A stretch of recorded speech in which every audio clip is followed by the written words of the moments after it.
بسم اللہ الرحمن الرحیم۔ السلام علیکم۔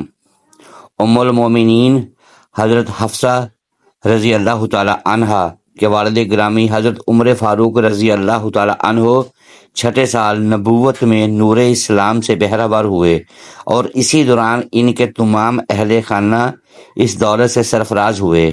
حضرت حفصہ بنت عمر ابن الخطاب اس منزل میں قدم رکھ چکی تھیں جبکہ شادی کر دینی چاہیے، چنانچہ بیٹی کے رشتے کے لیے ان کی نظر انتخاب حضرت خنیس بن حذافہ رضی اللہ تعالی عنہ پر پڑی، چنانچہ دونوں کی شادی کر دی گئی۔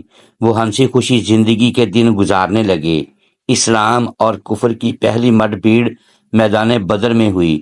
اس دن رمضان المبارک کی 17 تاریخ اور 2 سن ہجری تھا۔ اس غزوہ میں حضرت حفصہ بنت عمر فاروق رضی اللہ تعالی عنہا کے شوہر حضرت خنیس بن حذافہ رضی اللہ تعالی عنہ بھی شریک تھے۔ بڑی پامردی اور جواں مردی سے دشمنوں کے خلاف لڑے اور خوب لڑے، دشمن کو مارا بھی، خود بھی زخم کھائے اور اتنے زخم کھائے کہ چور چور ہو گئے۔ اسی حالت میں انہیں واپس مدینہ منورہ لایا گیا، جہاں انہوں نے غزوہ بدر میں کھائے ہوئے زخموں کی بدولت جام شہادت نوش کیا۔ جب حضرت حفصہ رضی اللہ تعالی عنہا اپنے خاوند کی رفاقت اور محبت سے محروم ہوئیں اور بیوگی کی چادر اوڑھی تو اس وقت ان کی عمر 21 سال تھی۔ جب عدت کی مدت ختم ہوئی تو لامحالہ اپنی جوان بیٹی کے عقد کی فکر ان کے والد گرامی حضرت عمر فاروق رضی اللہ تعالی عنہ کو ستانے لگی۔ تمنا تھی کہ جلد سے جلد اس کا گھر دوبارہ آباد ہو جائے، اور وہ اس تلاش میں تھے کہ کوئی قابل اعتماد رفیق زندگی اس کے لیے مل جائے۔ وہ اسی تذبذب میں تھے کہ ان کا خیال حضرت عثمان غنی رضی اللہ تعالی عنہ کی طرف گیا۔ میرا خیال ہے کہ مجھے عثمان رضی اللہ تعالی عنہ سے بات کرنی چاہیے۔ اس کے آتے ہی ان کے دل و دماغ میں اطمینان کی لہر دوڑ گئی، اور پھر وہ حضرت عثمان رضی اللہ تعالی عنہ کے گھر کی طرف چل پڑے۔ وہ اس وقت گھر پر ہی تھے، بڑے تپاک اور محبت سے حضرت عمر فاروق رضی اللہ تعالی عنہ کو ملے۔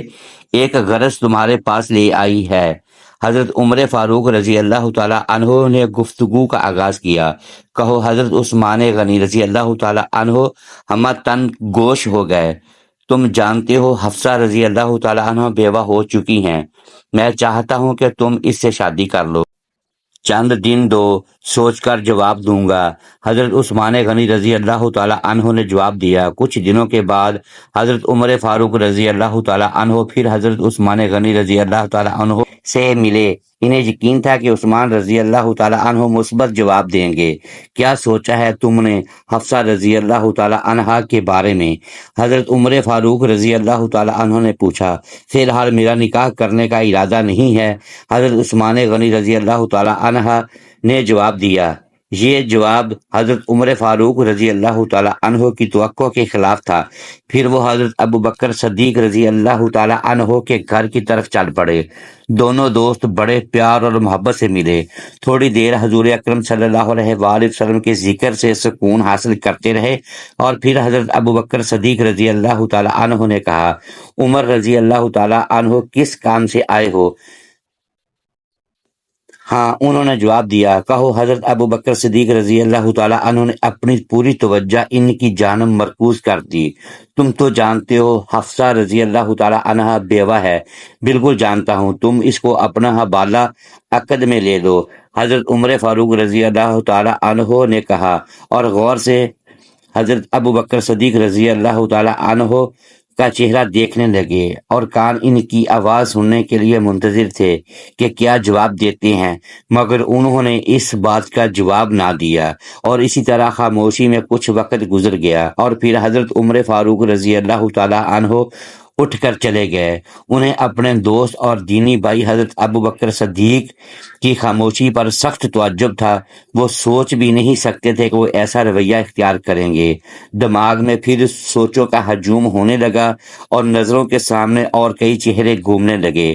وہ سوچ رہے تھے، اب کون ہے جس سے حفصہ رضی اللہ تعالی عنہا کی بات کروں؟ بیٹی کے مستقبل نے انہیں سوچوں کے گہرے پانیوں میں اتار رکھا تھا۔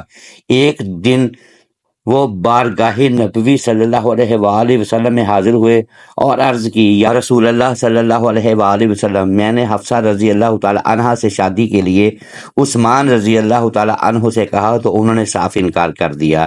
ابو بکر صدیق سے اس ضمن میں بات کی تو انہوں نے بھی چپ سادھ لی۔ اپنی مراد کی وجہ سے پریشان معلوم ہوئی تو حضور اکرم صلی اللہ علیہ وآلہ وسلم نے ارشاد فرمایا، فکر نہ کر، حفصہ رضی اللہ تعالی عنہا کی شادی اس شخص کے ساتھ ہوگی جو حضرت ابو بکر صدیق رضی اللہ تعالی عنہ اور عثمان غنی سے افضل ہے، اور عثمان کی شادی اس خاتون سے ہوگی جو حفصہ رضی اللہ تعالی عنہ سے بہتر ہے۔ اپنے آقا و مولا صلی اللہ علیہ وآلہ وسلم کی بات سن کر حضرت عمر فاروق رضی اللہ تعالی عنہ کو اطمینان قلب ہو گیا۔ پھر حضور اکرم صلی اللہ علیہ وآلہ وسلم نے اپنے غلام و جانثار حضرت عمر فاروق رضی اللہ تعالی عنہ سے فرمایا، تم اپنی بیٹی کی شادی میرے ساتھ کر دو، اس سے بڑھ کر اور کیا خوش قسمتی ہو سکتی تھی۔ اور پھر حضرت عمر فاروق رضی اللہ تعالی عنہ نے اپنی بیٹی کا نکاح حضور اکرم صلی اللہ علیہ وآلہ وسلم کے ساتھ بعوض 400 درہم کر دیا، اور وہ حرم نبوی میں داخل ہو کر ام المومنین کے اعزاز سے مشرف ہوئیں۔ یہ شادی شعبان 4 ہجری میں ہوئی۔ اس نے حضرت عمر فاروق رضی اللہ تعالی عنہ کو حضور اکرم صلی اللہ علیہ وآلہ وسلم کے اور قریب کر دیا، اور ان کا قبیلہ عدی، جس کے پاس سفارت کی ذمہ داری تھیں، آپ صلی اللہ علیہ وآلہ وسلم کے ساتھ رشتہ معاشرت میں منسلک ہو گیا۔ جب حضرت حفصہ رضی اللہ تعالی عنہ حضور اکرم صلی اللہ علیہ وآلہ وسلم کی زوجیت سے سرفراز ہوئیں تو 2 ازواج مطہرات رضی اللہ تعالی عنہ پہلے سے موجود تھیں۔ ایک حضرت سودہ بن زمع رضی اللہ تعالی عنہ اور دوسری حضرت عائشہ صدیقہ رضی اللہ تعالی عنہ۔ مسجد نبوی سے متصل ہی حضرت حارث بن نعمان رضی اللہ تعالی عنہ کے مکانات تھے۔ جب رسالت مآب صلی اللہ علیہ وآلہ وسلم کسی خاتون کو شرف زوجیت سے نوازتے تو وہ اپنا مکان خالی کر دیتے تھے۔ اسی طرح انہوں نے یک کے بعد دیگر تمام مکانات اپنے محبوب آقا صلی اللہ علیہ وآلہ وسلم کی نظر کر دیے تھے۔ ان میں 4 مکان تو کچی اینٹوں کے بنے ہوئے تھے اور 5 مکان گارے اور کھجور کی شاخوں کے تھے۔ شادی کے بعد حضرت حفصہ رضی اللہ تعالی عنہ کو جس مکان میں رکھا گیا وہ مشرق کی جانب تھا۔ حضرات شیخین رضی اللہ تعالی عنہ کے باہمی قریبی تعلقات کی وجہ سے امہات المومنین حضرت عائشہ صدیقہ رضی اللہ تعالی عنہ اور حضرت حفصہ رضی اللہ تعالی عنہ کی آپس میں گاڑھی دوستی تھی، وہ ایک دوسرے کے بہت قریب تھیں۔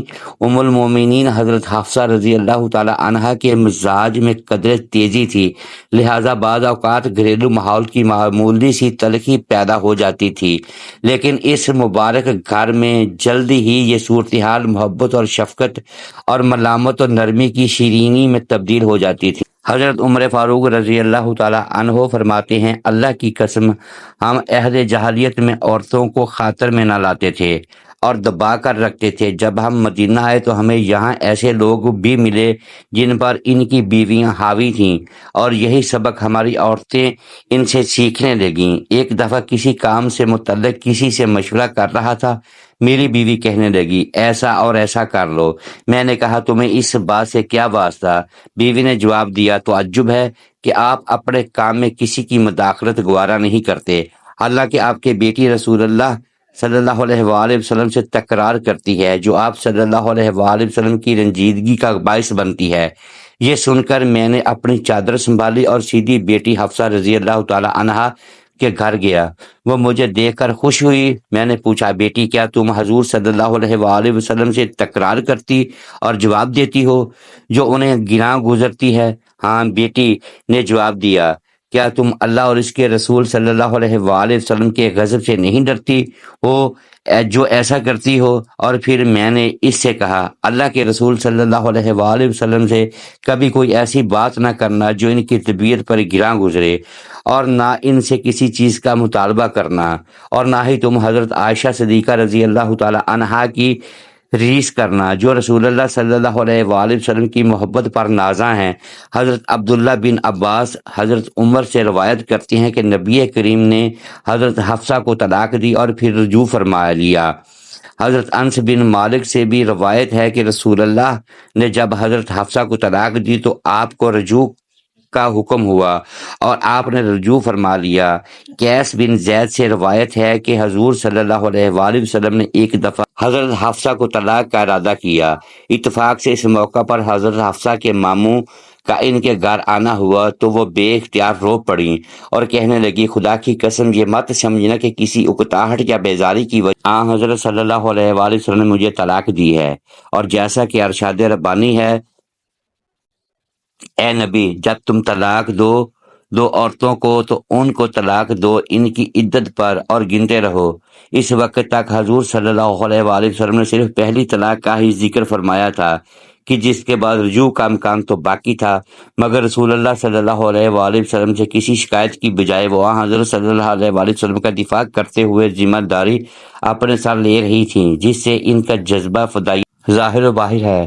دریں اثنا حضور صلی اللہ علیہ وآلہ وسلم گھر تشریف لائے تو حضرت حفصہ اپنی چادر سنبھالنے لگیں۔ حضور صلی اللہ علیہ وآلہ وسلم فرمایا، جبرائیل میرے پاس آئے اور مجھے کہا کہ حفصہ سے رجوع کر لیں، وہ روزے رکھنے والی اور بہت عبادت گزار، اور یہ جنت میں بھی آپ کے ساتھ ہوں گی۔ بلا شبہ اللہ کی طرف سے حضرت حفصہ رضی اللہ تعالی عنہا کے حق میں یہ ایک عظیم و شان گواہی ہے جس سے آپ صلی اللہ علیہ وآلہ وسلم کی روحانی مقام کا بھی اندازہ ہوتا ہے۔ دوسری روایت کہ حضرت حفصہ کی طلاق کی اطلاع جب حضرت عمر کو پہنچی تو انہوں نے سخت فکر مندی اور گھبراہٹ کے عالم میں اپنے سر میں خاک ڈال کر کہا کہ جب میری بیٹی رسول اللہ کے عقد میں نہیں رہے گی تو اللہ تعالیٰ عمر کی کیا پرواہ کرے گا۔ حضرت عمر رضی اللہ تعالیٰ عنہ کا یہ رد عمل ان کی کمال عاجزی اور انکساری کے ساتھ محبت رسول صلی اللہ علیہ وآلہ وسلم کو بھی ظاہر کرتا ہے۔